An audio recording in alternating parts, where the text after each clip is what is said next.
630M, Jalisco Radio. Romper estigmas y paradigmas en torno a los trastornos psiquiátricos. Orientar sobre temas de salud mental. Ser un espacio de comunicación y diálogo. Y un referente en herramientas de apoyo es lo que propone al aire Humanamente. Un programa coproducido por Asociación Civil Voz Pro Salud Mental y Jalisco Radio. Humanamente. Bienvenidos. Muy buenas y calurosas tardes. Estamos transmitiendo en Radio Humanamente, donde estamos abriendo mentes, cerrando estigmas. Hoy es miércoles 27 de abril 2022 y estamos retomando, como decía el anuncio, las sesiones en vivo. En esta ocasión vamos a tener un tema muy interesante y obviamente muy actual. Antes que nada les quiero comentar, mi nombre es Manuel Alcalá y les quiero dar algunos avisos que tenemos para ustedes. Como saben, en Humanamente tenemos cada último jueves de mes nuestra conferencia mensual. En esta ocasión se llama ¿Cómo proteger a mi familia con discapacidad social en caso de fallecer? Les repito el tema, ¿cómo proteger a mi familiar con discapacidad psicosocial en caso de fallecer? Esta se llevará a cabo de forma virtual a través de Google Meet, mañana 28 de abril a las 7 p.m. Ustedes pueden ingresar al Facebook de Voz Pro Salud Mental Jalisco y ahí se inscriben y en automático les pasan la liga para entrar y participar en esta conferencia que es de forma virtual. Recuerden que nosotros estamos aquí en cabina, estamos en el celular para chat 333-156-0202, lo vuelvo a decir, 333-156-0202 por si tienen preguntas. Recuerden también, por favor, nuestras redes sociales, que estamos en Twitter y en Instagram como Humanamente. Y en Facebook, ya les dije, como Voz Pro Salud Mental Jalisco. Y nuestro correo, por si gustan también enviar comunicados, es vozprosaludmentaljal@yahoo.com. Y les recuerdo el teléfono de nuestras oficinas que están ahí en Aurelio Ortega 531. El teléfono es para cualquier información, para los cursos, para todas las psicoeducación que tenemos. Es el 333-3642-8387. Repito, 333-3642-8387 en horario de oficina. Y pasamos directamente entonces a presentar a nuestro invitado que está en forma virtual. El tema de hoy es la niñez y adolescencia en su retorno a la educación post-COVID. Y para eso está con nosotros el doctor Mauricio Leija. Doctor, ¿nos escuchas? Hola, ¿qué tal, Manuel? Sí. Bienvenido, doctor. Estamos haciendo esta conferencia en forma virtual. Pues ahora ya es la nueva modalidad. Entonces, doctor, si fueras tan amable de platicarnos antes del título, por favor, tu currículum, tu especialidad, si eres tan amable. Sí, yo soy médico, soy especialista en psiquiatría, tengo una subespecialidad en psiquiatría infantil y de la adolescencia y tengo la maestría en psicoterapia sistémica. Actualmente soy médico adscrito al Hospital Puerta de Hierro Andares. Y mi trabajo consiste principalmente en evaluar y tratar niños con problemas del neurodesarrollo, sí, y también trabajar con sus familias. Perfecto, entonces estás más que calificado para que nos platiques qué hacemos con este COVID. El título de la conferencia de hoy de la plática es Niñez y Adolescencia, el retorno a la educación post-COVID. Quiere decir que hay un antes, hay un COVID y hay un después. ¿Cómo le hacemos? ¿Cómo lo tomamos a esto, doctor? Como un desafío, como un reto para padres y adolescentes en donde se nos han planteado situaciones que tenemos que sacarles el mayor partido o el mejor provecho. Yo creo que nadie se imaginaba todo el tiempo que iba a durar esta pandemia. Nadie consideraba que algunos niños iban a cursar ciclos escolares completos desde casa y esto fue un desafío que quizá generaciones anteriores no hubieran podido sobrellevar. Afortunadamente, las plataformas digitales y las fuentes de entretenimiento en casa cada vez son mayores y que también hasta pueden ser problemáticos, pero ese es tema de otro programa. Sí. Han permitido que esta generación de niños que vive el día de hoy sea la mejor preparada de la historia para vivir en el encierro. Entonces, la pandemia no representó para la mayoría, porque hubo para algunos niños que sí fue muy difícil, no representó una dificultad tan difícil de sobrellevar. De hecho, hemos visto que durante este largo tiempo los niños se han adaptado bien al trabajo en línea, de manera que el regreso a las aulas presenciales requirió también un proceso de adaptación. Me tocó conocer niños que cuando yo les preguntaba si ya querían regresar a clases presenciales, algunos me decían que no, ellos querían seguir con la educación en línea en casa. Esto, si yo fuera maestro o profesor, diría, ¿cuál es la más efectiva? ¿La de casa o bueno, esta que se vivió a distancia o la presencial, hablando en general? Fíjate que los maestros tienen más capacidad de observación cuando tienen a los alumnos en el presencial, aula. Porque los que hayan impartido clases, que nos estén escuchando a diferentes grados, pues que yo lo he vivido también como profesor, pues sí, es muy común que apaguen la cámara, a veces usando el pretexto de que, es que tengo que apagar la cámara porque así el internet... Pues, ahorro, es más rápido.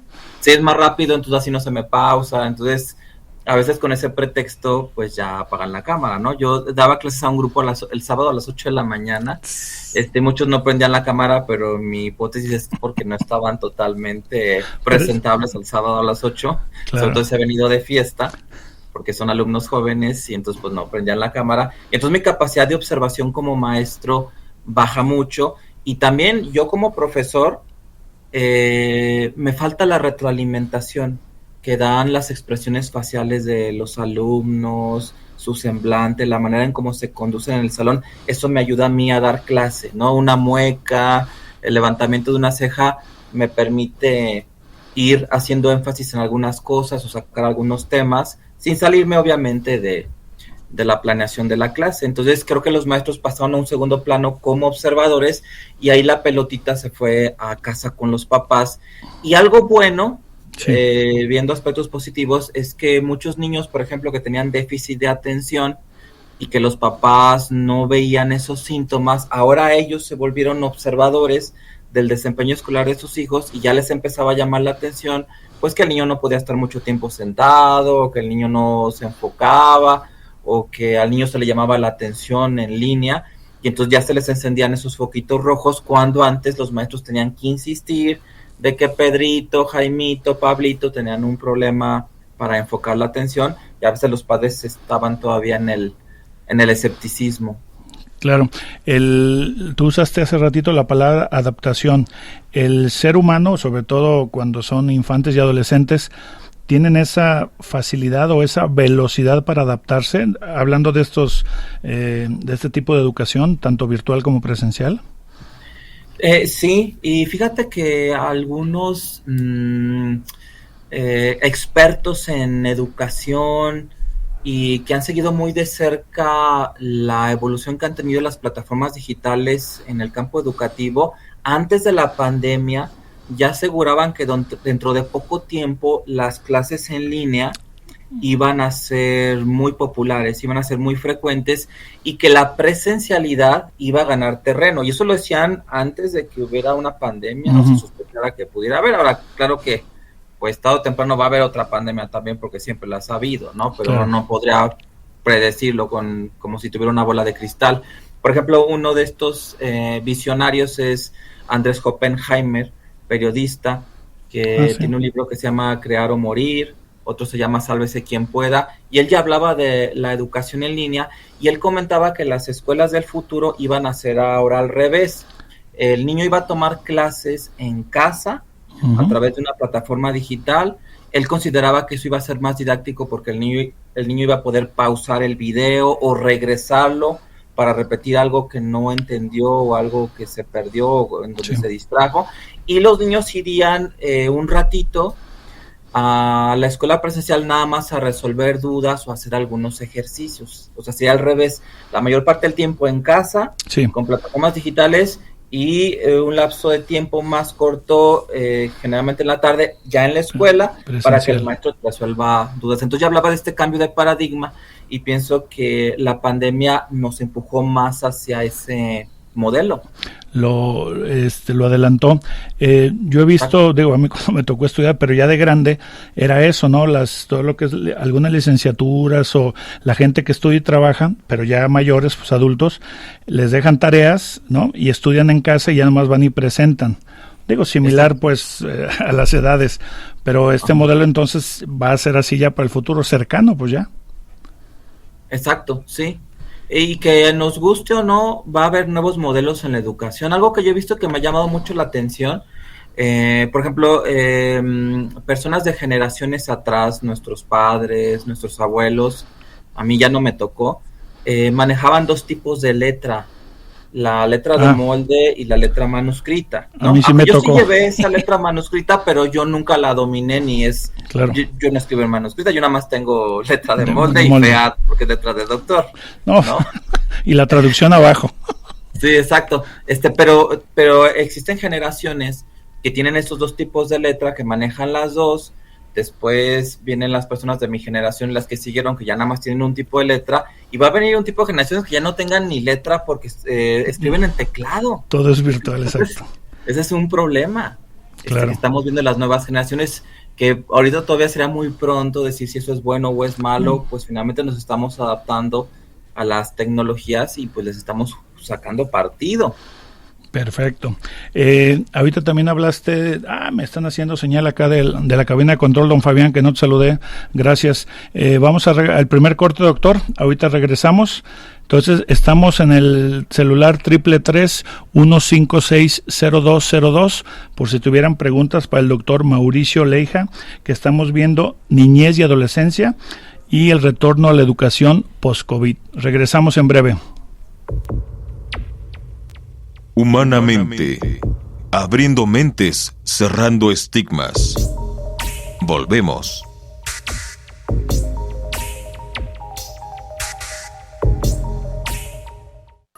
Bien, gracias Fabián. Regresamos, estamos aquí en Radio Humanamente con el tema Niñez y Adolescencia, retorno a la educación post-COVID, y estamos en entrevista a distancia con el doctor Mauricio Leija. Doctor, después, antes del corte nos quedamos, yo anoté aquí una pregunta.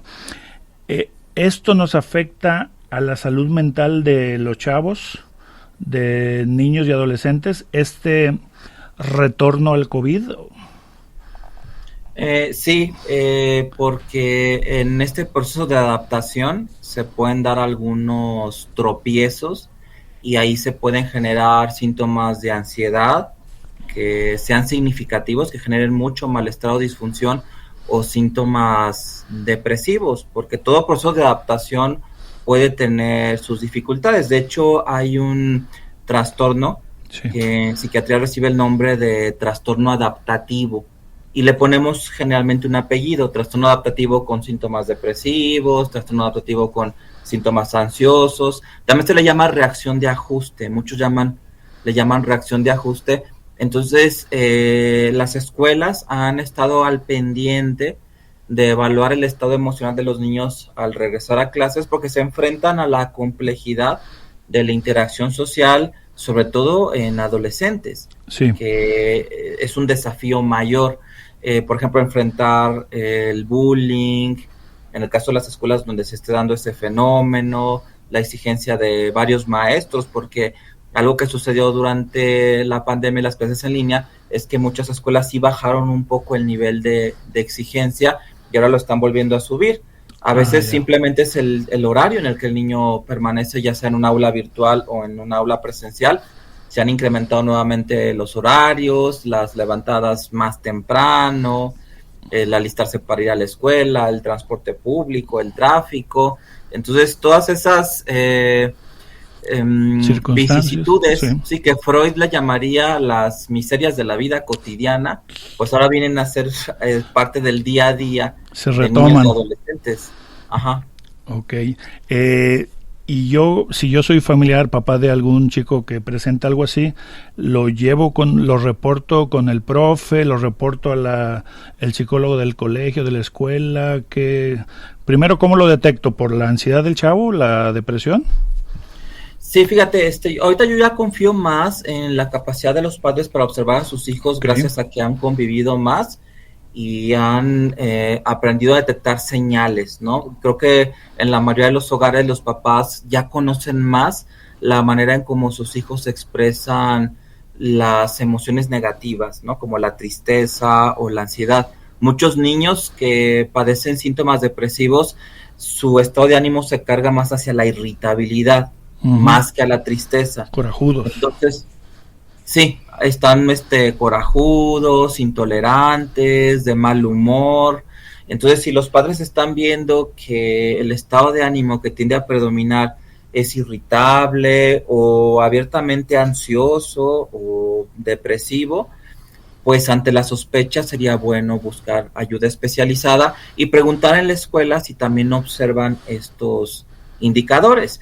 O al revés, si la escuela los está observando y resulta que los padres son poco observadores o no pasan mucho tiempo con los hijos porque están involucrados en otras actividades, pues sería bueno también tener información de la escuela. Mi postura es que ante la sospecha de que un niño pueda estar padeciendo algún trastorno mental, hay que buscar la ayuda especializada. Me he topado con padres que pareciera que ellos esperan a estar seguros de que su hijo padece un trastorno depresivo o ansioso para buscar ayuda especializada, ¿no? Generalmente la atención psiquiátrica, pero lo cierto es que los padres, al no ser especialistas en psiquiatría, pues nunca van a estar seguros. El que tiene la obligación de estar seguro, pues es el psiquiatra, ese sí no le queda de otra. Él sí tiene que estar seguro si un niño o adolescente padece un trastorno mental.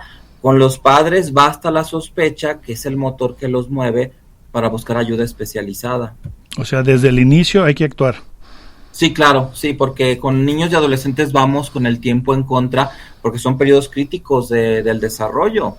Se dan ahí bifurcaciones en la personalidad, en la manera de ser, en donde puedan haber puntos de no retorno.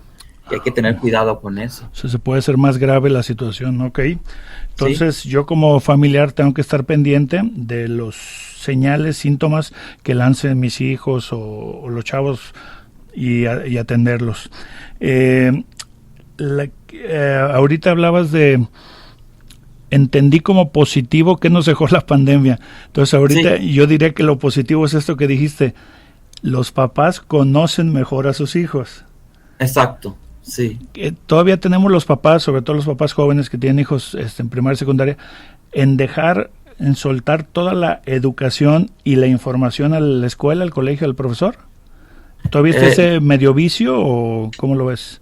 Yo creo que los padres ahora ya están más conscientes del papel que ellos realizan ahora con la pandemia y con tener hijos en casa. Creo que tenemos padres más empáticos hacia los profesores, porque yo creo que me daba la impresión de que los profesores se sentían un poco solos y cuando detectaban algún problema o se preocupaban por un niño, a veces sentían que al comentárselo a los padres como que el comentario chocaba con pared, ¿no? Como si los papás hicieran oídos sordos a esas advertencias de la escuela, porque me ha tocado platicar con maestros, o me tocaba platicar con maestros antes de la pandemia, en donde ellos decían, es que yo les hablo a los papás y les pido que lleven al niño a recibir ayuda especializada y veo que no me creen. No me ponen atención. Yo lo que les decía, bueno, pues sigue citando miembros de la familia, cita al padrino, al abuelito, al tío, cita a otros miembros más sensibles, que ellos sean la parte familiar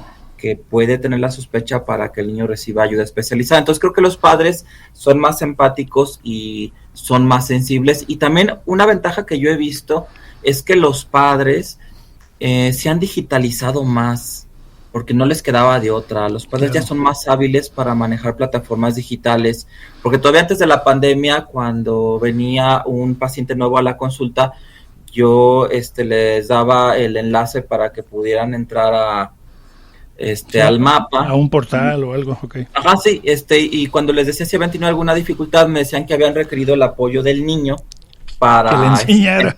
Sí, para poder llegar. De hecho, también a mí me ha pasado una Claro. vez, hace algún tiempo, el celular que usamos aquí en el consultorio, en la recepción, el WhatsApp empezó a fallar, no sabíamos por qué estaba como inactivo, y entonces dijimos, a ver, calma, cuando venga un niño a la consulta le vamos a pedir de favor que pues lo cheque, y pues resulta que sí, que ese niño no sé qué le picó, que le movió y volvió a funcionar, ¿no? ¿Cómo se Y llamaba el nosotros niño? agradecidos. El niño se llamaba Zuckerberg, ¿no? El dueño de El Facebook. próximo El que Zuckerberg. viene, ok. Ajá. Entonces ellos ya se digitalizan y los papás más sensibles a eso también. Sí, sí, o sea, creo que son que papás que ya no le tienen miedo a la digitalización, que ya saben entrar a una reunión virtual, ¿no? Porque también en mi caso he dado atención en línea y ya veo que los papás participan en la videoconsulta y ya no se les complica tanto como antes, porque la pandemia sí vino a estrechar esa brecha que se había creado entre las nuevas generaciones y las anteriores en torno al uso de plataformas digitales. Teníamos niños expertos en tecnología y en formas de comunicación digital y papás totalmente ajenos a eso. Y ahora ya se hace eso. Exacto. Yo como, la pregunta es, ¿las nuevas actividades ya de convivencia presencial cambiarían con esto de la sana distancia, el cubrebocas, el estrechar la mano? ¿Crees que ya en lo presencial esta nueva etapa del post-COVID cambien o me retire, me haga más cuidadoso? El niño, sobre todo los niños en el recreo, en el salón de clases, etcétera. Fíjate que creo que cambia más a nivel de la relación de los maestros con los niños. Entre los niños veo más acuerdos y más adaptación. Por ejemplo, si los niños están dispuestos a dar cubrebocas, pues lo usan y ya, y mantienen esa distancia, y si no, pues no, y no pasa nada, y no caen en pánico. Pero creo que está habiendo más diferencias en la relación de la maestra o el maestro con los alumnos. Por ejemplo, algo que estaba reflexionando hace algunos días es que muchas maestras de preescolar tenían la costumbre de darle un beso al niño. De hecho, hay hasta una canción de Chabelo de mi maestra me dio un beso a la salida porque hice los palitos parejitos. Y me puso un garabato colorado que parece que le gusta a mi papito. Es una canción de Chabelo que hace poquito la volví a escuchar en una fiesta infantil. Entonces estuve pensando, sí, de hecho yo lo viví. A mí, mi maestra de kinder de preescolar, y lo recuerdo, te recibía, me daba besos, ¿no? Y la pandemia y también los casos de abuso sexual que se han dado, que han puesto señales de alerta, ha hecho que ya haya más distancia, al grado de que muchas escuelas, y no es que todas, tienen la regla de no tocar a los niños. Y yo todavía fui un niño de una generación en donde tú te podías enamorar de tu maestra, o tu maestra era como tu segunda mamá, y eso podía ser un apoyo o un recurso importante para un niño en dificultades. Y ahora la maestra ya no es como esa segunda mamá que le da gusto verte, que te abraza, que te da un besito, sino que ya es un adulto más distante, que está en un rol más profesional, que es un proveedor de servicios, y tú como niño eres un usuario. Sí. Entonces creo que sí, los niños han perdido algo que antes tenía la infancia, y que finalmente esto viene a ser como un gran experimento social, porque no sabemos eso en qué va a desencadenar. Yo creo que pues finalmente la niñez es un sistema que se va a autorregular y de algo se agarrarán, ¿no? O buscarán algún otro recurso de otro lado, pero creo que esa cercanía, incluso ese amor que tenían algunas maestras hacia sus alumnos, creo que se ha distanciado un poco. Sí, por toda la presión social, ¿no? Tanto lo que dijiste del COVID como de la cuestión del acoso o el abuso. Exacto, sí. ¿El COVID afectó mi temperamento como niño? O sea, sin que pase a ser enfermedad, me cambió, ¿cómo se llama? ¿Trastocó? Fíjate que para poder contestar esa pregunta necesitaríamos un estudio de investigación que no existe el día de hoy y que quizá no exista por las dificultades metodológicas que ello enfrentaría.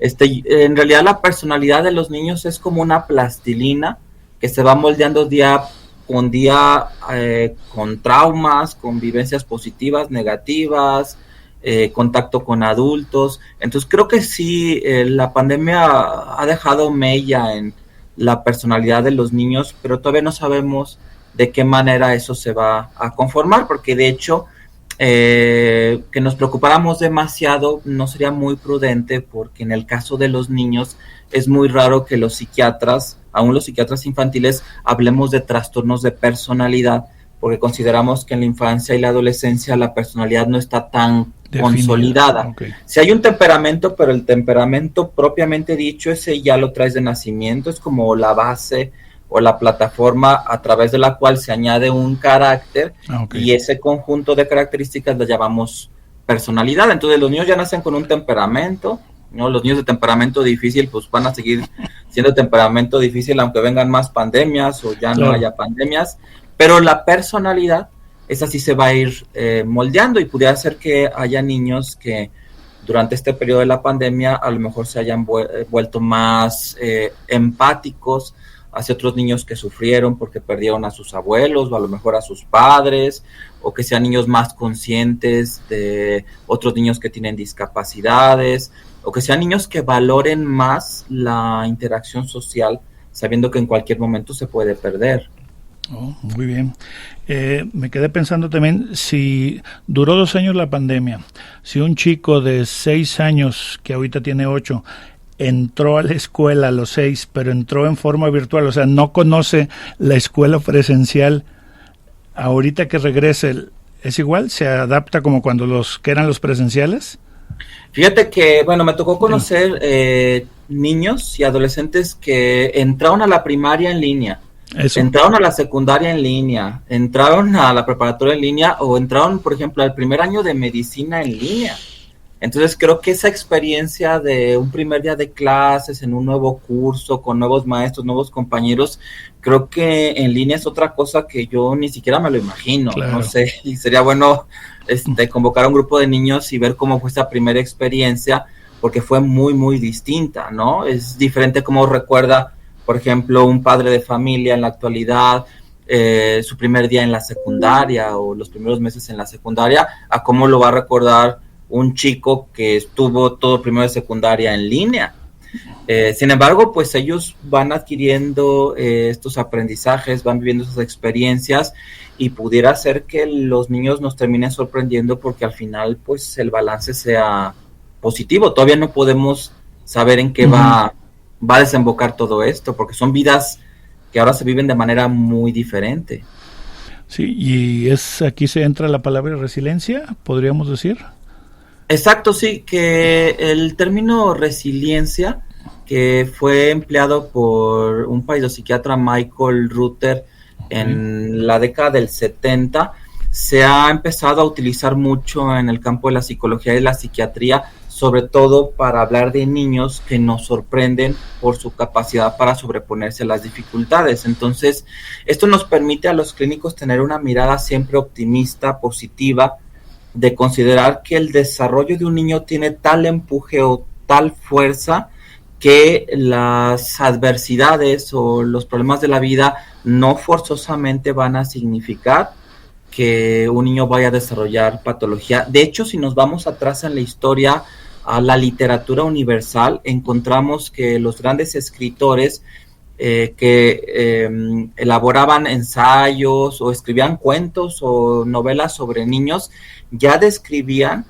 la resiliencia. Por ejemplo, uno de estos autores es Héctor Malot, francés, que escribe una novela llamada Sin Familia, que hablaba de un niño huérfano que había sido adoptado por unos padres, después empezó a tener dificultades para adaptarse a esa familia, y estos papás, sobre todo el padre, se lo vende a un cirquero ambulante que iba recorriendo Europa con 2 perros y un chango, y esa era la familia del niño, por eso la novela se llama Sin Familia. Eso se escribe en el siglo XIX, pero en la década del 70 del siglo pasado, una compañía japonesa lanza la versión animada de esa novela, que sale con el nombre de Remy, que los que fuimos niños en los 80s todavía lo recordamos porque llegó la serie a México en los 80s, y es un niño que sufre mucho, que la pasa muy mal, Este cirquero ambulante, que era un hombre de la tercera edad, el señor Vitalis, finalmente fallece, pero la novela tiene un final feliz. Es decir, Remy,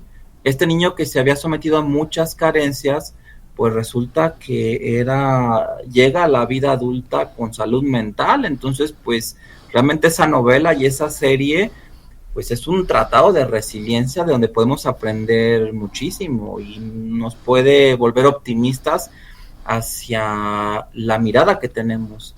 Y habla de la capacidad o la fortaleza que es el ser humano en su etapa ahorita de niño o adolescente, ¿no? Exacto. Como sí. dijo Freud, las pequeñas miserables miserias de la vida. O sea, sobrevivió a todo eso. Exacto. Sí, bueno, ahí sí eran grandes miserias de la vida, porque sí se enfrentó a muchas dificultades, pero sobrevivió a todo eso, preservó su salud mental. No fue un niño sociópata, que delinquiera, que no fuera empático. Fue una persona sensible, funcional en su sociedad. Y entonces, aunque eso es una novela, es una ficción, finalmente la investigación que se ha hecho en el tema de resiliencia nos ha mostrado que Héctor Malot tenía razón, que el hecho de que un niño se enfrente a dificultades muy serias, como perder a las figuras más importantes de su vida, eso no quiere decir que va a ser un niño que va a desarrollar un trastorno mental. Muy bien. Hay otra palabra que no hemos platicado. Los que regresan a la escuela y tuvieron en su familia o ellos mismos tuvieron COVID, ¿la gente no los estigmatiza? No sé si, mira, él tuvo COVID y ¡pum!, lo empiezan a retirar o a señalar. Se podrá vivir esto, digo, sobre todo el que tiene o el que tuvo COVID, contra el grupo, ¿no? Sí, fíjate que no me ha tocado ver eso en la comunidad de niños.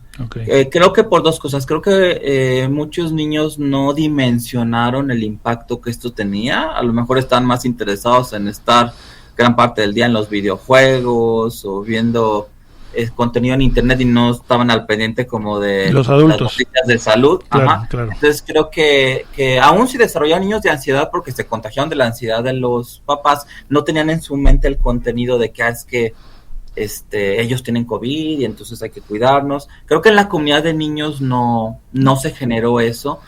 Más bien a mí lo que me preocuparía es que los niños que tuvieron COVID puedan quedar con alguna secuela, como por ejemplo depresión, ansiedad, déficit de atención, y que eso, al margen del punto de partida que fue la infección, sí genere ya una diferencia en cómo funciona un niño que tuvo COVID y cómo funciona un niño que la libró o que no tuvo esa infección, porque sí nos ha tocado ver casos de niños que desarrollaron secuelas y que están en seguimiento, y que eso puede afectar su desempeño escolar, su socialización, su estado emocional. Y ya es un caso particular, ya es se le da se le da el tratamiento a ese niño, pues. Sí, porque fíjate que hace un siglo, con la epidemia de influenza de 1918, también conocida como la gripe española, que también atacó a la población infantil, muchos niños que sufrían la infección por el virus desarrollaban una complicación que ahora no se vio, aunque sí el COVID mostró ser muy sistémico, pero sufrían una complicación neurológica llamada encefalitis viral, que no es otra cosa más que la infección o la inflamación del cerebro, y entonces eso llegó a afectar a algunas áreas del funcionamiento mental. Muchos niños fallecieron, porque una encefalitis viral es algo grave, pero los niños que sobrevivían, los pediatras se daban cuenta que esos niños se volvían más inquietos, más distraídos, más impulsivos, y entonces se daban cuenta que la infección había dañado algunas zonas del cerebro que tenían que ver con el autocontrol, y entonces empieza a hablar de niños con trastornos del comportamiento que le llamaban postencefalítico, que después eso fue lo que recibió el nombre de trastorno por déficit de atención con hiperactividad. Entonces, el TDAH, que son las siglas que se utilizan para nombrar a esta entidad psicopatológica, viene de haberse estudiado en la pandemia de influenza de 1918.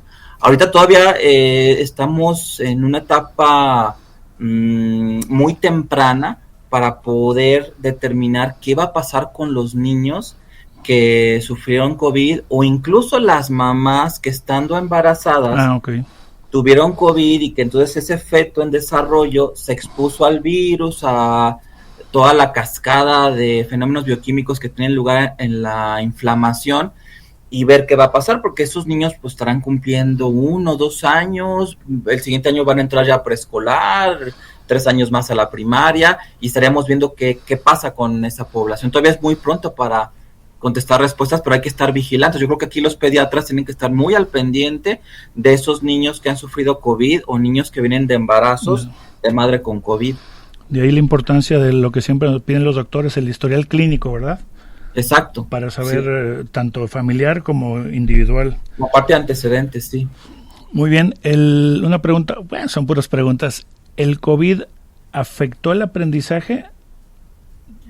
Fíjate que la mayoría de las veces no, pero los psiquiatras sí nos ha tocado ver casos, sobre todo de adultos, sí, en donde ellos se han quejado de falta de concentración después del COVID, que puede ser una afección considerada secuela por derecho propio, si te dio COVID y ya después de ahí eres más distraído, o 2, pudiera ser que esa distracción tenga que ver con un fenómeno depresivo que sigue vigente o que ha remitido parcialmente, porque uno de los síntomas más frecuentes de la depresión son las fallas en la concentración.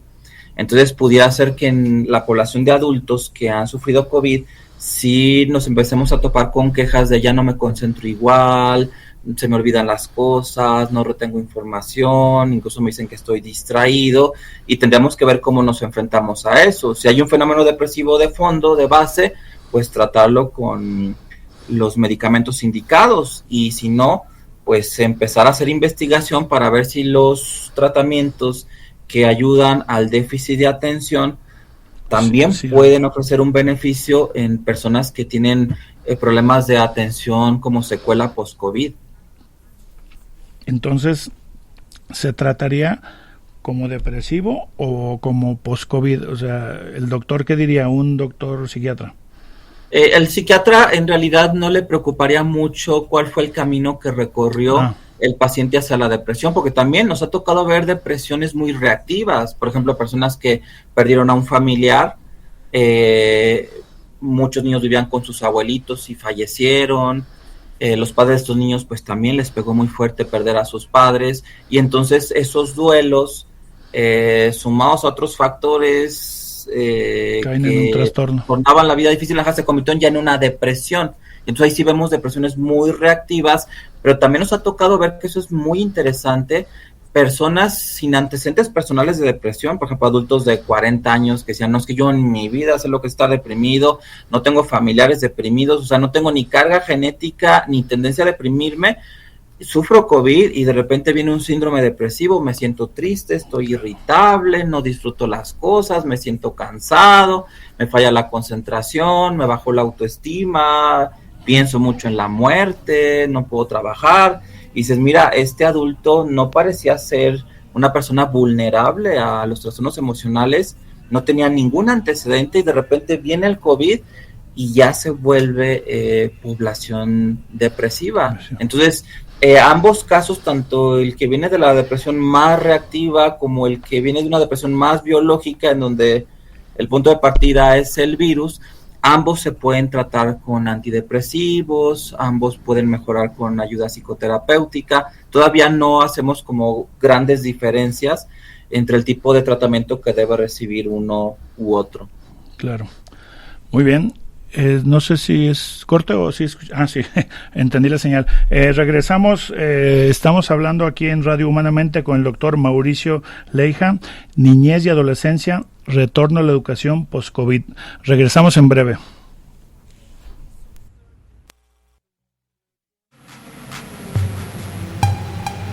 Porque te quiero, me informo y te cuido. Volvemos en unos momentos con Humanamente.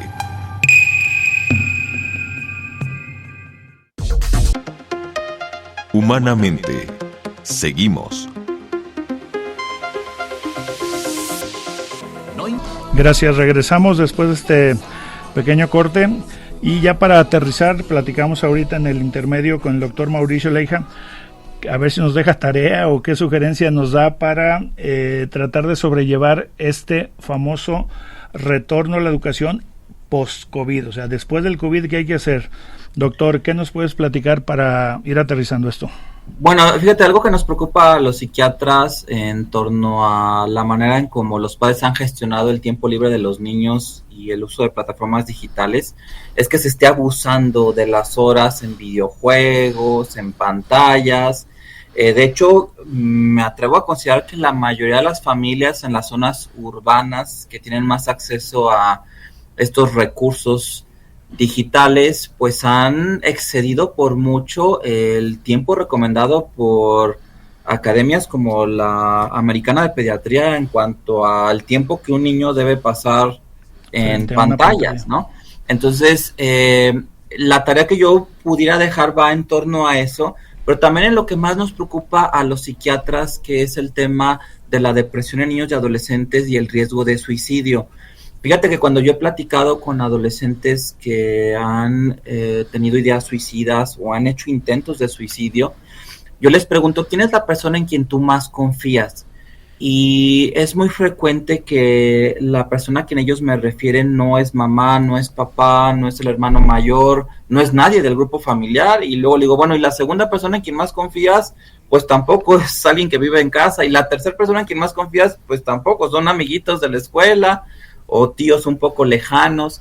Entonces, lo que yo recomiendo es que las familias busquen un tiempo, un espacio en casa, que antes era el horario de las comidas y que se ha ido perdiendo, libre de dispositivos electrónicos y cualquier influencia digital, y que ahí eso aplique para todos, para mamá, papá, los niños, estar libres media hora, 45 minutos de dispositivos electrónicos y pasar un tiempo en familia y platicar cómo se sintieron ese día, qué dificultades tuvieron, que la familia pueda sentir la cercanía de los otros miembros y el apoyo que se pueda dar entre sí, porque necesitamos fortalecer el funcionamiento de las familias para poder prevenir este tipo de trastornos, no nada más los depresivos. Ya la Clasificación Internacional de Enfermedades, versión 11, ya publicó la categoría de dependencia a juegos por internet. Entonces ¿Ya también ya los pediatras, sí, los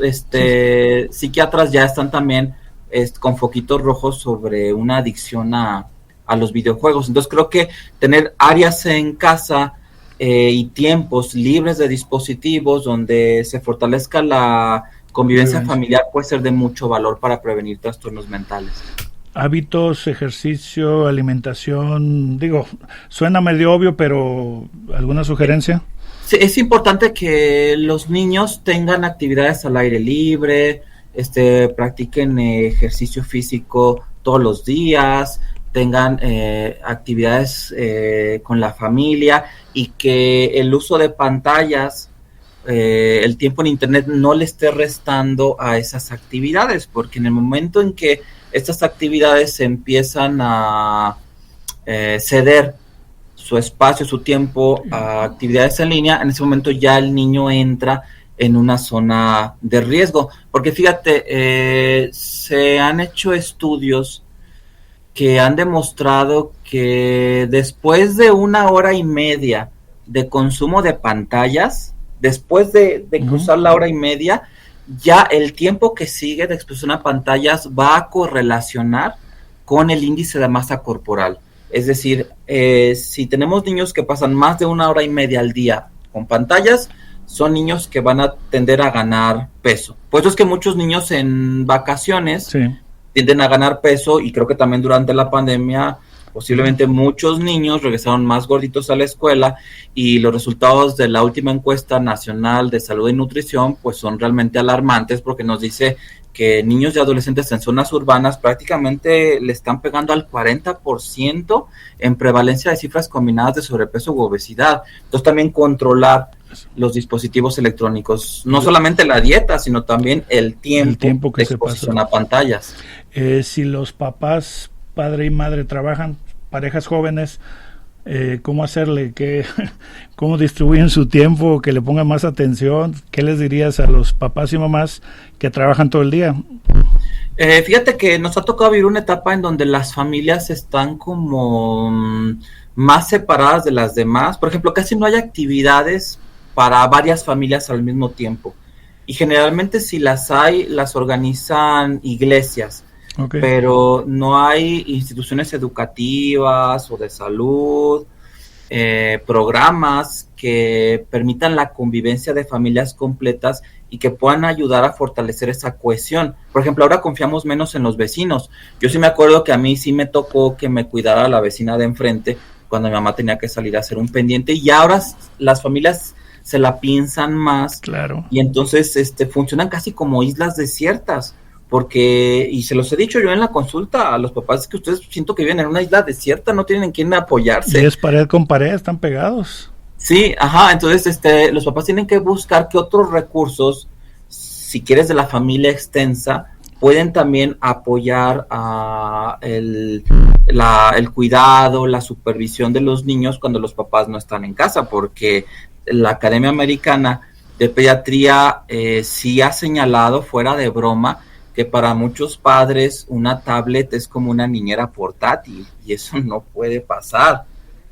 Vivimos en una comunidad humana, hay que crear lazos con personas en las que confiemos y que puedan sustituirnos o reemplazar el tiempo que no podemos pasar con nuestros hijos. Perfecto. ¿Algún libro, algún portal de internet que nos sugieras para que los papás aprendan un poco más, aprendamos? Así que tengas a la mano. Bueno, fíjate que yo tengo una tendencia a no recomendar mucho los libros, porque yo les digo a los papás, cuando los papás, aquí voy a contar lo que les contesto cuando me piden que les recomiende un libro. Yo les digo, mire, antes de leer un libro, aprenda a leer a su hijo. Perfecto, eso está perfecto. O sea, que tu hijo sea tu libro, tú lea a tu hijo. Entonces, en ese tiempo, en ese espacio, en vez de leer un libro, ve al cuarto de tu hijo y conócelo con él y léelo, sí, porque luego tengo papás que están leyendo libros sobre depresión infantil y el niño en su recámara pensando en el suicidio. No, a ver, deja el libro. No, sí. Porque el niño primero. Entonces mejor ve y lea a tu hijo. Entonces yo les recomiendo, lean a sus hijos, vuélvanse expertos en sus hijos para que puedan actuar a tiempo ante una dificultad.